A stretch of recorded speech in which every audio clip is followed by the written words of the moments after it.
I was left at the altar when my fiancé ran off with my brother. 2 years later, she asked for my help, claiming she now saw the toxicity of my family. 2 years ago, I stood at the altar, ashamed and heartbroken. My fiancé ditched me an hour before the wedding and took off with my brother. I never saw it coming, or perhaps I overlooked the warning signs because I adored her. We had been together for 5 years, and I assumed we were happy. However, looking back, it is evident that I was unaware of many things. My family never treated me as a priority. My parents always favored my brother. He was the golden child, attractive, wealthy, and the type of guy everyone gravitated toward. I was the quieter one, always being compared to him, making me feel like I didn't measure up. Growing up, I was always asked why I couldn't be more like my brother. Or your brother did it, why can't you? I expected things to change as we got older, but they didn't. If anything, things grew worse. My fiancé had everything I wanted in a partner: intelligent, attractive, and determined. However, she had a selfish side. It wasn't clear at first. It manifested itself in little ways, such as insisting on always getting her way or never apologizing when she wounded my feelings.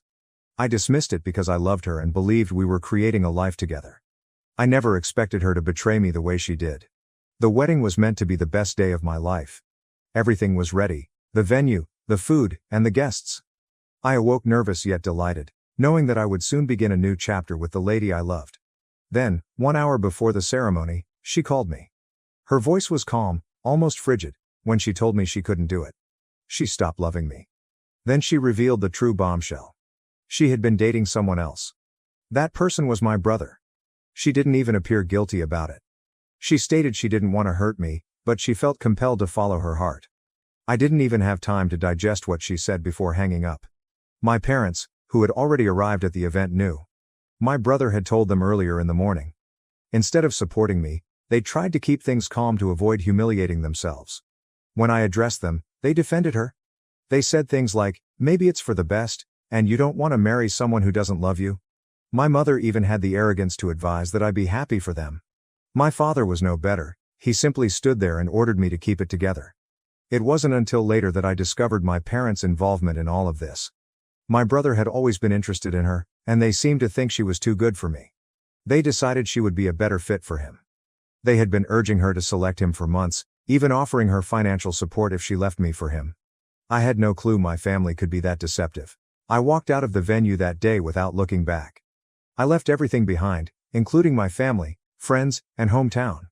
I couldn't stand being near any of them. I went to another state and started again. I got a job, a little apartment, and spent the next 2 years repairing my life. At first, it was difficult. I knew no one, and the loneliness was overwhelming. But as time passed, I discovered serenity. I met new people, began treatment, and concentrated on myself for the first time in my life.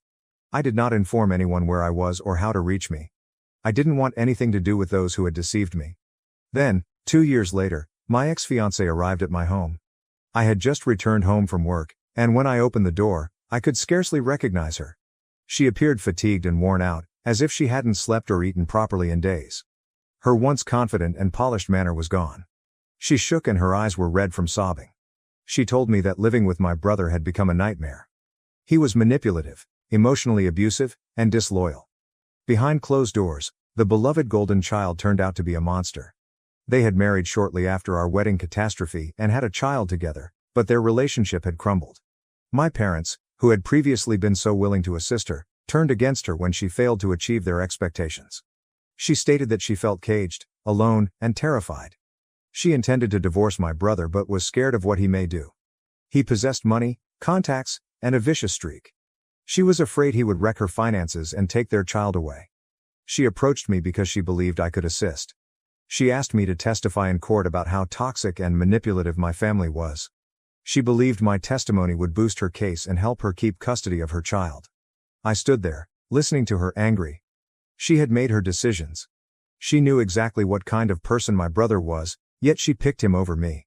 She allowed my family to manipulate her and went away without looking back. And now, after everything she has put me through, she expects me to come to her rescue. I told her no. I did not yell or quarrel, I just said no. I closed the door. It felt nice. But it did not last. A few days later, the texts began. She managed to spread the news about her arrival. Old friends and even mutual acquaintances began reaching out to me. They labeled me selfish, spiteful, and cowardly for refusing to assist a woman in need. Her former maid of honor, the same girl who was meant to support her at our wedding, sent me a lengthy note about how I was not man enough to step up. She claimed I was confirming my family's point.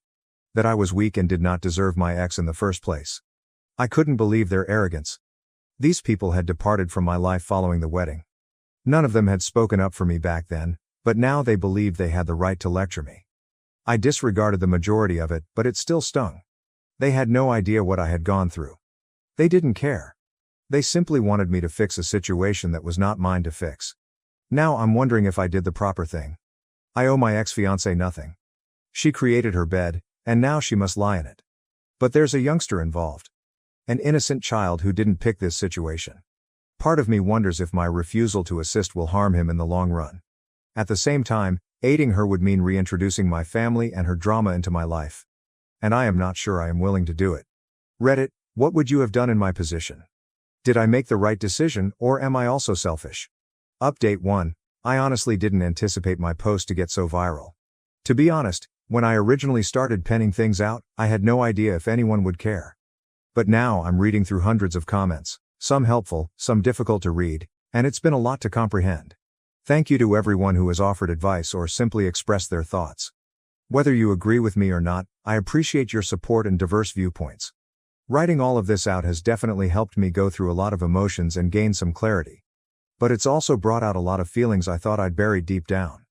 After posting, I spent the rest of the evening reading the comments.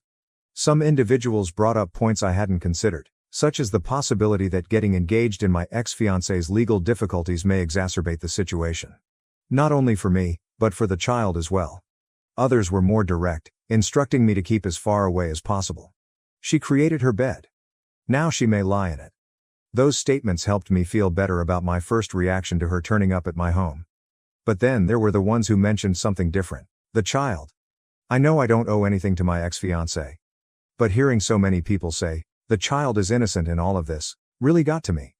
Many of you suggested that I try to do something for the kid without being drawn back into the poisonous mess that is my family.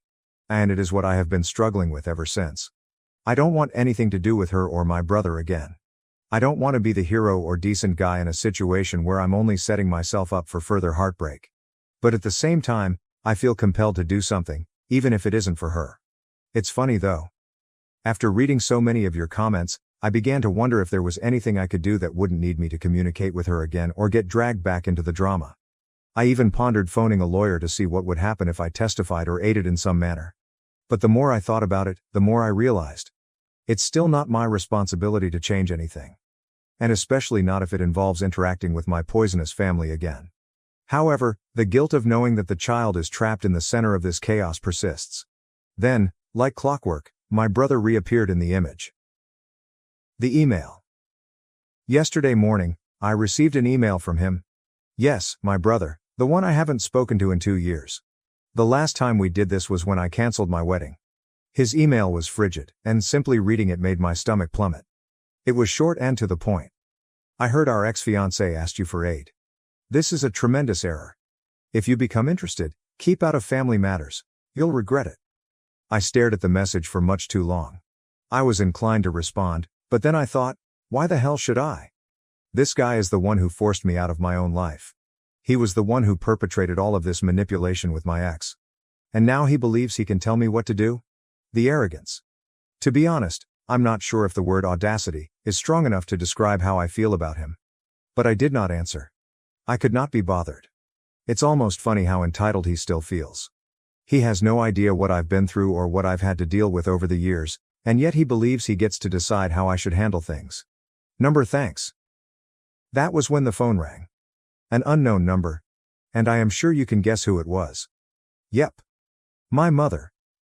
After 2 years of silence, she finally decided to phone me. The moment I picked up the phone and heard her voice, I was reminded of all the reasons I'd cut ties with her and my father. I didn't even get a "how have you been?" or "I miss you" before she got right into it. She began discussing the divorce, my brother, and how I needed to be the bigger person and maintain peace for the benefit of the family. That's when I snapped. I don't recall what I said, but I know I told her I didn't want to hear it anymore. She went on, however, about how difficult things were for my brother and how I was punishing the child by not intervening. I told her I didn't care and wasn't going to fix their mess anymore. I hung up after that. That conversation made me numb. For some reason, it reminded me of everything my parents had done to me, how they always favored my brother, how they tolerated his worst conduct, and how they always expected me to be the quiet one who simply accepted everything they threw at me. It has never been about me. Not once. I've always been the backup son, expected to deal with whatever trash came my way. Hearing my mother defend my brother again was like getting slapped in the face. It made me realize that nothing had changed, not with my parents or with him. And to be honest, it is why I am not returning. As tempting as it is to take the moral high ground, I know I'd only be perpetuating the toxic cycle. So, I'm finished. I've made peace with going away, but this situation has resurfaced many old scars that I thought were healed. As much as I want to block everything out and pretend it's not happening, I can't ignore the reality that the child is caught in the center of it all. I keep thinking about how helpless he must feel as he watches everything unfold. I know he is innocent, but what if he is being emotionally manipulated, as my ex was? It kills me just thinking about it. Still, I keep telling myself that this is not my struggle. I've already been through enough, and I'm not about to be drawn back into their drama. I've been sitting with these emotions for a few days, trying to figure out what to do. Part of me wants to just move on, leave them to their mess, and walk away forever. But there's another part of me that wonders if I can aid the child without getting sucked back into the fray. I'm not sure what the correct move is yet. But I do know one thing: I cannot allow myself to return to the person I was before. The one who was always trying to make everything better for everyone else while ignoring my own needs. I worked way too hard to get here to be dragged back in. But the remorse over the child? Yes, it is still there. And it isn't going away anytime soon. How would you handle my situation? Would you help, or would you just walk away? I'm having trouble finding the right balance. Update 2. I figured things would calm down following my last update, but I was mistaken. Instead, things have become even worse, and I'm honestly wondering how I put up with these individuals for so long. I feel like the universe is putting my determination to the test. Every time I believe I've erected a tall enough wall to keep them out, someone finds a way to sneak over it or slip through a crack. Since my mother's call, I've been completely inundated. It began with a few texts from my extended family, including aunts, uncles, and cousins. And now it appears that they have all established a single front. They're coming at me from all sides, accusing me of damaging the family by not supporting my brother, or, worse, by remaining out of his family problems, despite the fact that I am doing just that. It's as if they believe I'm bound to get engaged simply because we share blood. Some of them have even accused me of holding a grudge and not being a man about it. I've been working hard over the last 2 years to restore my life and move on from the toxic disaster they created. They now believe I should abandon everything in order to return to the drama. It is exhausting. They don't understand that leaving away was not a choice made out of spite, but out of necessity. I couldn't keep living in that familial dynamic. It was suffocating. But they do not want to hear that. To them, family means unwavering commitment, even if it means sacrificing your happiness and well-being. On top of all the familial drama, I've begun receiving emails from my ex-fiancé. She's been sending them every few days now. I initially ignored them but ultimately caved in and opened one. I almost wished I hadn't, because they were all identical. She begs me to reconsider, emphasizing how much I can help her and her child. Each email is more urgent than the last, and she has even started sending photos of the child. I understand she's in a bad predicament, but the entire situation feels exploitative. She knows I'm not heartless, and I believe she's attempting to use that against me. She seems to know that if she tugs on my heartstrings, I will give in. The thing is, I am not stupid. I see what she is doing. But I can't deny it makes me feel guilty. I did not ask for those photos, and I did not want them. But she knows I'll look at them, and the child's face in those photos, with his little eyes looking up at me, guilt trips me more than anything else. I can't shake the feeling that I'm letting him down, although knowing that not becoming engaged is the correct thing to do. And just when I thought things couldn't get worse, one of my old acquaintances contacted me unexpectedly. He's someone I haven't communicated with in years, but he obviously heard about the scenario through the grapevine. He called me late one evening, and when his name appeared on the screen, I almost didn't respond. I wasn't in the mood for another, "you should do the right thing" conversation, but I answered anyway. He didn't even waste time exchanging pleasantries. He stepped straight in, telling me to be the larger person and aid my ex-fiancé, even if it was simply to safeguard the child. He went on to say that I couldn't just let a child suffer because of my brother's actions. I'm not sure if he didn't comprehend the whole picture or if he just didn't care, but it was evident to me that he expected me to help simply because it was the moral thing to do. He depicted me as a monster for not immediately going to her rescue. I told him I couldn't help and that the matter was between her, my brother, and my family, not me. But he didn't hear it. He accused me of being stubborn, carrying grudges, and neglecting this child's needs. He made it sound as if I was abandoning someone who was obviously in need. But here's the thing, she's not the only person in need. I've spent so many years in this toxic environment, dealing with everyone else's problems but never my own. I am done with that. I quickly stopped the call, but it only made me feel more conflicted. I wanted to defend myself and explain why I wasn't going to get involved, but I didn't. I understand it is not my obligation to clean up this mess. I understand she and her family made their decisions, and they now have to live with them. But the guilt is still there. No matter how hard I try, it's been difficult to focus on anything else lately. I find myself questioning everything. I went out with some friends the other day to distract myself from the situation, but I couldn't stop thinking about it. One of them even joked that I was being a good Samaritan by not getting involved, which made me laugh. But it wasn't amusing. It only made me feel even more alienated. My buddies don't truly comprehend what I'm going through. The few friends I have left from my old life are either too afraid to speak up or simply believe I am doing the right thing. However, it does not feel right. Especially when a child is involved. I've also been thinking about how my ex-fiancé's situation could worsen if my brother and parents continue to press for full custody. I'm honestly not sure what could happen. My family has always been adept at manipulating the system, and I've witnessed them do so previously. I'm concerned that the youngster will be placed in a circumstance that is as horrible, if not worse, than what he is now suffering with. Despite these sentiments, I can't bring myself to get personally involved. So, I am still stuck. Part of me continues thinking that remaining out of it is the proper decision. But another part of me is questioning if I'm making the wrong decision. Will I live in regret if I don't help? And if I do help, would it only lead me back into their toxic world? This is a no-win situation. What would you do in my shoes? Would you aid the child, even if it meant reconnecting with your poisonous family again? Or would you keep your distance and let them sort things out for themselves? Update 3. After reading more of your comments and reflecting on the situation, I realized I couldn't sit back and do nothing, for the sake of the child. While I owe nothing to my ex-fiancé or my family, I understood that the child did not choose to be born into this situation. He is innocent. And if I have the means to help him escape the toxic environment that my brother and family have created, I should try. But I also realized that if I was going to do something, I needed to keep my peace in the process. I will not let them take me back into their world. I've worked too hard to rebuild my life and set boundaries, and I'm not going to give it all up for something out of my control. So I spent a lot of time thinking about it. Eventually, I came up with what I thought was the best compromise. I submitted an anonymous report to Child Protective Services, CPS. At first, I was unsure whether this was the proper decision. But as I thought about it more, it seemed evident that this was the only way I could possibly help without getting dragged back into the pandemonium. One evening, I sat down with all of the information I had.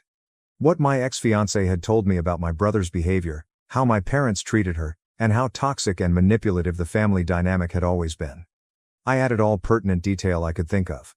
I didn't simply talk about the physical and mental trauma my ex-fiancé had experienced. I also discussed how my brother's dominating behavior had impacted everyone around him, particularly her. I detailed how he had always used his charm to trick everybody, including my parents, into turning a blind eye to what he did. I made sure to explain how my parents had always supported him, making excuses for him and putting me aside in the process.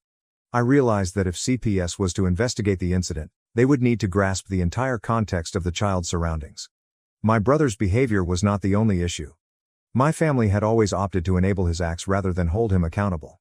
I also attached screenshots of some of the emails my ex-fiancé sent me. She had expressed her fear for herself and the child, her sense of being imprisoned in the marriage, and her lack of a support system. I knew I didn't have first-hand evidence of abuse against the child, but I hoped CPS would find enough in what I presented to launch an investigation. They might not be able to locate enough to intervene, but they would at least be aware of the situation. I needed to know that someone was watching out for the child, even if it wasn't me. Filing that report felt like a weight was lifted off my chest. It was the proper thing to do, but I didn't have to return to the craziness of my old life. I informed CPS that I wanted to remain anonymous and did not want to be contacted for follow-ups or participate in the case in any way. I did not want my name mentioned. I just wanted to make sure the kid was secure, and I felt if CPS thought my report had merit, they'd look into it further without my involvement. I did not expect immediate feedback or closure. CPS was unlikely to provide me with updates, and if they did, it would most likely be after they had done an inquiry. I was at ease knowing that I had done everything I could. I didn't have to reopen old wounds from my family's dysfunction, nor did I have to get caught up in their drama. At the end of the day, the report was the most effective thing I could do without jeopardizing my mental health or the life I'd worked so hard to rebuild. In the days that followed, I attempted to concentrate on moving forward, which is easier said than done. My family is relentless, and every time I think they'll leave me alone, another message or email appears. This time, it wasn't simply my mother and a distant cousin. This time, my brother reached out. And honestly, I didn't know how to answer. He sent me a short email accusing me of betraying the family and acting vindictively. He told me I was making a major mistake and would regret it. But there was something else about the tone of the message that made me pause for a moment. It wasn't simply anger. He was concerned. I did not even bother responding. The more I thought about it, the more I realized that everything he said was pure manipulation. It was not about him. It was about control. And I wasn't about to fall for it again. I've done this song and dance previously. It is always the same. They try to make me feel awful about setting boundaries and doing the right thing. But, in the end, they're the ones who caused this mess. I don't owe them an explanation anymore, for anything. I hadn't heard from my ex-fiancé in a few days, which was a relief, until yesterday, when I received one final email from her. It was short. Just a simple message that read, "Thank you. And I'm sorry for what I put you through." There are no details. No explanations. Only those words. It left me with mixed emotions. On the one hand, I'm relieved she acknowledged the pain she caused. But on the other hand, it made me realize how much she is going through. Perhaps something has changed in her situation, or she is finally recognizing the truth of her predicament. Regardless, it's evident that she's still battling. I don't know what will happen next in her custody struggle, but if there's even a slim chance she can get the child out of that harmful atmosphere, I hope it goes well for her. But I have to tell myself that I cannot get back engaged.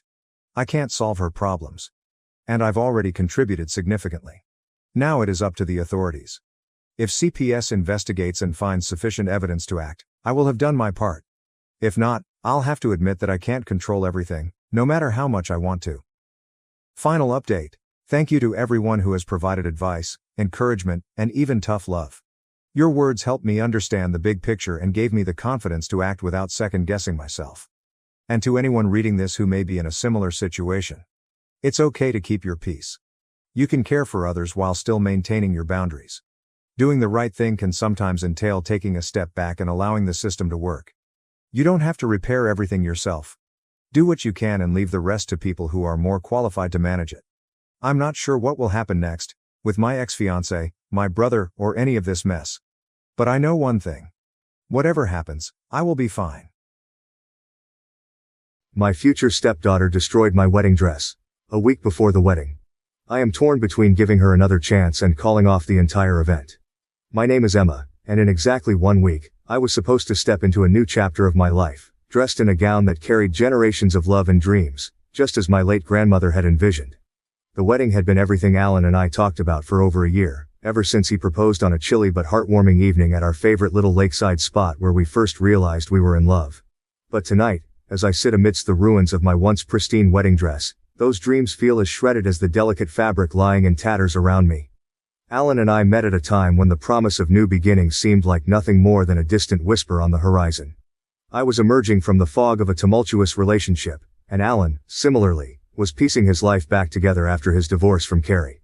Our worlds collided one crisp autumn evening at a mutual friend's art exhibition, where paintings of serene landscapes and turbulent seas mirrored our own internal landscapes. From our first conversation, it was clear that Alan was a man of depth and integrity. He shared his journey with candid vulnerability, his marriage to Carrie, their early years filled with love that slowly curdled into resentment and conflict. When he spoke of Rose, his daughter, his eyes lit up. She was his pride, his joy, his grounding force. Alan explained that Carrie had always been the more ambitious partner, her desires sprawling beyond the confines of their family life, which ultimately led her down a path that did not include him. His honesty about the complexities of co-parenting with someone he could no longer trust, yet who remained an integral part of his life because of Rose, painted a picture of a man who valued honesty and responsibility above all. Our relationship developed slowly, built on a foundation of deep mutual respect and shared experiences of past hurts. Alan was clear from the start. His daughter came first. I admired this about him. It was one of the things that drew me closer, despite knowing the challenges that lay ahead. Integrating into Alan and Rose's world was not without its trials. Rose was only 6 when her parents split, and her world was irrevocably changed. By the time I met her, she was a precocious 8-year-old with a sharp intellect and a guarded heart. Her initial wariness of me was palpable. It was clear that Carrie's influence, coupled with the insecurities bred from her parents' split, shaped her early interactions with me. Rose would often test boundaries, her remarks sometimes tinged with the sort of skepticism and rejection that only a child caught between 2 homes can manifest. "You're not my mom," became a refrain I heard too often, each utterance a small slice to my heart. Understanding the depth of her turmoil, Alan and I decided to seek family therapy. It was important to us that Rose felt supported and that she understood her feelings were valid and heard. These sessions were a mix of breakthroughs and setbacks. We navigated through difficult conversations about loyalty, trust, and the changes that my presence brought into her life. Therapy provided us with the tools to communicate more effectively, and slowly, the barriers Rose had built began to crumble. Outside of therapy, I made every effort to connect with Rose on her terms. We found common ground in our love for the arts. I remember taking her to her first ballet, her eyes wide with wonder as the dancers leaped across the stage. It was one of the first times she held my hand voluntarily, a small gesture that felt like a significant victory in our growing relationship. We also shared a love for the outdoors. Alan, Rose and I would often go on hikes. During these excursions, Rose seemed to relax, the natural world providing a backdrop against which we could all let down our guards. On one particular hike, Rose slipped and scraped her knee. It was instinctual the way I reached out to comfort her, and to my surprise, she leaned into my embrace. It was a moment of unspoken acceptance, a softening between us that felt like a gentle tide pulling us closer together. Despite these moments of connection, challenges remained. Rose's oscillation between warmth and coldness could be jarring. We had days filled with laughter and lightheartedness, and others where her withdrawal reminded me of the delicate dance we were still engaged in. Carrie's presence in the background often felt like a shadow that cooled the warmth we tried to foster. Her subtle undermining of my relationship with Rose and Alan was a constant undercurrent, adding tension to an already complex dynamic. As our wedding approached, I sensed a shift in Rose. Perhaps it was the permanence the marriage implied, or maybe the whispers of her mother's discontent that found their way to her ears. The incidents of defiance grew, culminating in cutting remarks and resistance to the family structure we tried to build. Alan stood by me through every painful moment, his resolve to make this work as strong as mine. Yet each conflict with Rose made me question if I was truly prepared for the road ahead. The blend of therapy sessions, shared interests and continuous open dialogue created a tapestry of our relationship that was intricate and fragile. It was a relationship that required patience, understanding, and an abundance of love, qualities that Alan and I committed to provide in abundance, despite the shadows that sometimes fell across our path. As I reflect on the journey we've undertaken together, I'm reminded of the complexity of forming a new family from the fragments of old ones. Each step forward with Rose is a delicate balance of love, patience, and respect for the young girl at the heart of our blended family. Through every challenge, our resolve to create a nurturing environment for her has remained steadfast, a testament to the power of love and the resilience of the human spirit. Our engagement story began on an unexpectedly warm evening in late September, marking an anniversary of sorts. It was on this date, 3 years prior, that Alan and I had shared our first date, a simple but charming evening that had started with coffee and ended with a sunset walk along the river. That night, he had seemed unusually quiet during dinner, a thoughtful, distant look occasionally crossing his face. I wondered if something was troubling him but decided to wait until he was ready to share. After dinner, as if retracing the steps of our initial meeting, Alan suggested a walk in the park where we'd first realized there might be something special between us. The park was beautifully quiet, with just the gentle rustle of leaves and the distant sound of the city as our backdrop. We found ourselves at a familiar bench, the one where we'd sat years ago, talking until the stars came out. He took my hand, his grip both nervous and firm, and there was a moment of deep, almost palpable silence between us. "Emma," he began, his voice soft but clear in the quiet of the evening. "These past 3 years have been the happiest of my life. I know I've said it before, but I truly believe it was fate that brought us together that night. You've brought so much light into my life, and not just mine but Rose's too, even if it's hard for her to show it sometimes. I listened, my heart beginning to race with the weight of the moment I sensed was coming. I love you, Emma. I love the life we're building, and I want to make it official, if you'll have me. From his pocket, he produced a small velvet box, opening it to reveal a ring that glinted under the street lamp's glow. It was beautiful, understated, and elegant, just like the life we had begun to carve out together. The proposal wasn't a grand gesture, there were no hidden photographers or a flash mob of dancers. It was profoundly personal, a quiet commitment made under the stars in the same spot where we'd first realized we wanted to be together. My answer was a teary, joyful, yes, a word that felt too small for the enormity of my feelings but the only one that made any sense. The decision to get married wasn't just about our love for each other, it was about forming a new family unit with Rose.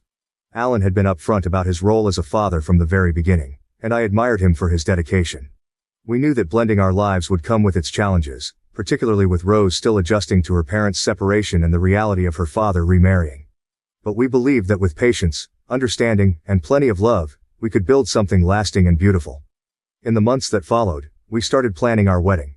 We wanted a ceremony that was reflective of who we were as a couple, simple, intimate, and full of personal touches. We chose the vineyard outside the city because it was the site of one of our most memorable dates early in our relationship.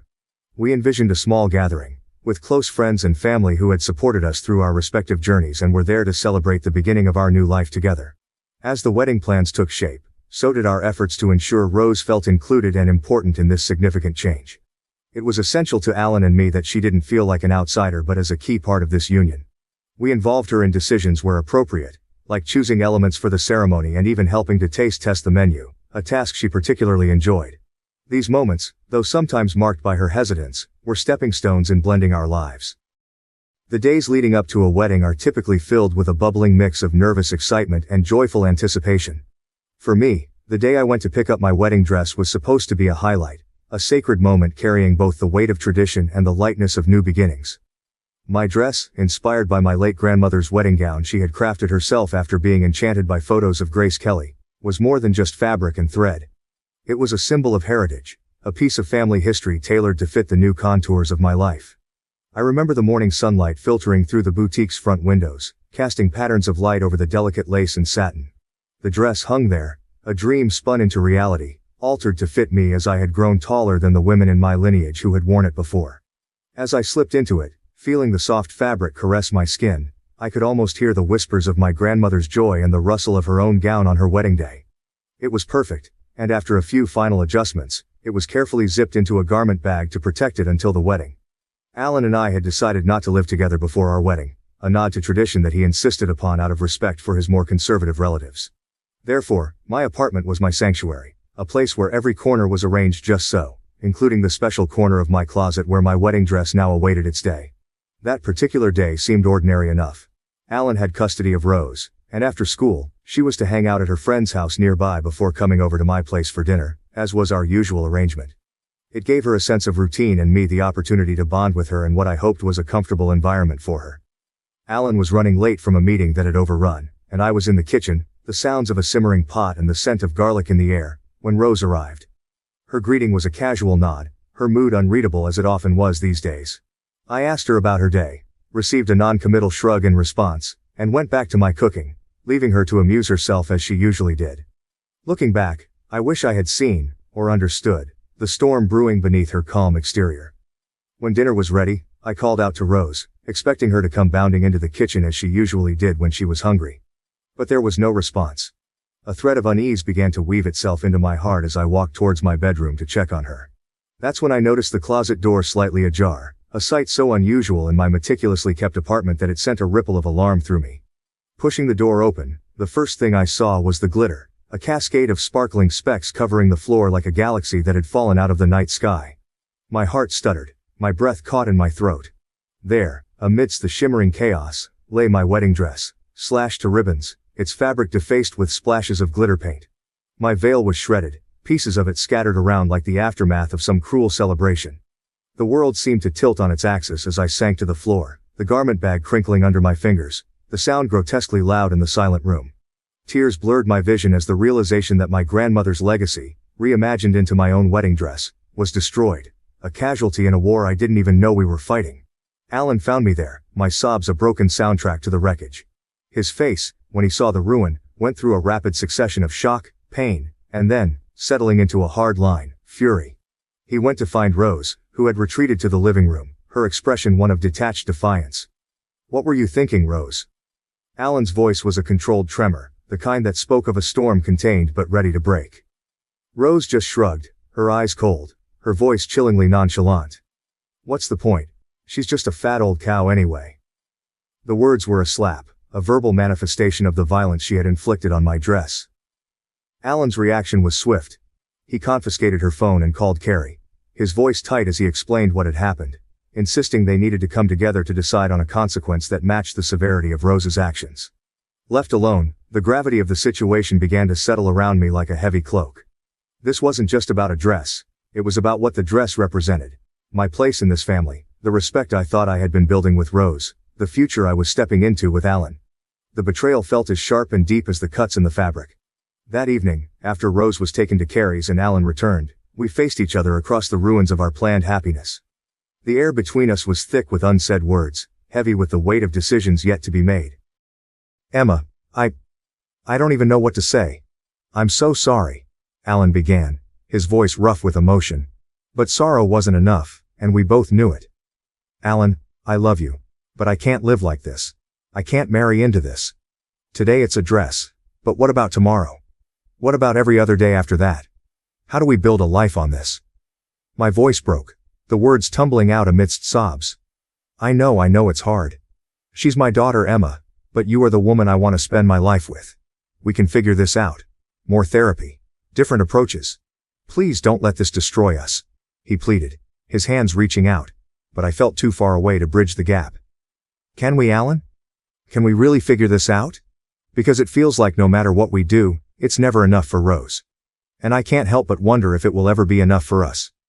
The conversation stretched long into the night, a painful dissection of our relationship, our future, and the family dynamics that threatened to tear both apart.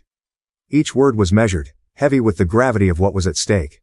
As we talked, the pieces of my dress seemed to echo back to us the fragments of our relationship, beautiful but broken, full of hope but fraying at the edges. In the silence of my bedroom, the remnants of my shredded wedding dress sprawled out like a cruel tableau. I found myself grappling with an emotion far heavier than the fabric. A deep, seething anger. This dress, imbued with generations of love and history, was more than just a garment to me. It was a symbol of my future with Alan. A future that now felt as tattered as the lace lying in ruins at my feet. For years I've strived to build a bridge of understanding and affection with Rose, Alan's daughter. I have navigated through her cold dismissals, her sharp barbs, and the protective wall she has meticulously constructed around her heart. Despite the challenges, I remained patient and compassionate, hoping that with time she would see me as an ally, not an adversary. But today's actions, the calculated destruction of something so precious. This was a deliberate strike, not just at the fabric of my dress but at the very fabric of our emerging family. As I sat amidst the wreckage of my wedding plans, my initial devastation gave way to a bubbling, fierce anger. The pain of betrayal from a child I had tried so hard to love was acute. It stung with the sharpness of broken promises and shattered dreams. In this whirlwind of emotion, a part of me wanted to flee, to call off the wedding and leave this chaos behind. Let Alan deal with the aftermath. Let him untangle the knotted mess of his daughter's hurt and hostility on his own. Yet even in my anger, a softer voice whispered reminders of the love and commitment Alan and I shared. He was not just my fiancé. He was my partner, my confidant, and the man I envisioned growing old with. Could I really walk away from the life we had planned together over this? Could I let Rose's actions dictate our future? Alan's reaction to the incident had been one of unequivocal support. He shared in my horror and my sadness, his own heartbreak palpable as he confronted the reality of his daughter's actions. Yet as we discussed what to do next, his words, though filled with concern and apologies, seemed to echo through a haze of doubt that had settled over me. "We'll fix this," he had said determinedly. "We'll find a way to make things right." But the weight of his promises felt heavy, burdened by the countless conversations and interventions we had already attempted with Rose. Sitting on the edge of our bed, the ruined dress laid out before us, Alan reached for my hand. His touch, normally a comfort, now felt like a plea. "Emma, I love you. We can get through this. Rose, she's struggling, but we are a family. We can work this out. Please, don't let this end us." His words, sincere and fraught with fear of losing what we had built, tore at me. I loved him deeply, irrevocably. But love, I realized, was not just about embracing someone during the sunlit days. It was also about weathering storms together. And this storm was unlike any other we had faced. I love you too, Alan, more than I can say, I responded, my voice trembling with the weight of my decision. But loving you doesn't mean I have to accept this. It doesn't mean I should stand by as the life we want gets repeatedly torn apart by actions that go unaddressed. We need more than promises now. We need action. Real change. Alan nodded, understanding the crossroads we had come to. What do you need from me? From us? He asked, his voice steady despite the uncertainty that flickered in his eyes. I need to believe that things will truly change. That whatever steps we take next with Rose are not just temporary fixes but real solutions. And I need time, Alan. Time to heal from this and to see that change happen, I said, the resolve in my voice belying the fear that tangled my thoughts. The conversation that followed was one of the hardest we had ever had. We laid bare our fears, our hopes, and the painful acknowledgement that the path to healing our family would be long and fraught with challenges. We talked late into the night, not just about the wedding but about what our future as a family looked like. We discussed more intensive therapy for Rose, potentially involving different strategies and specialists who could help us address her actions and our family dynamics more effectively. As dawn crept through the curtains, casting a soft light on the remnants of my wedding dress, I felt a fragile peace settle over me. The decision to postpone the wedding was heart-wrenching but necessary. It was a step back to take two forward, a pause to rebuild not just the trust between us but also within myself. The road ahead was uncertain, filled with potential for both healing and heartache. But as I looked at Alan, his face lined with the same resolve and love that had drawn me to him years ago, I knew that this was a journey we were committed to making together. For better or worse, in the truest sense. Update. The painful episode with my future stepdaughter Rose destroying my wedding dress a week before the ceremony brought a stark lesson about the complexities and demands of blending families. This experience underscored the profound challenges that arise when uniting individuals with diverse histories and deep-seated emotions under one roof. The incident was a harsh reminder that familial bonds, especially those newly forged, require not just love but an ongoing commitment to understanding and patience.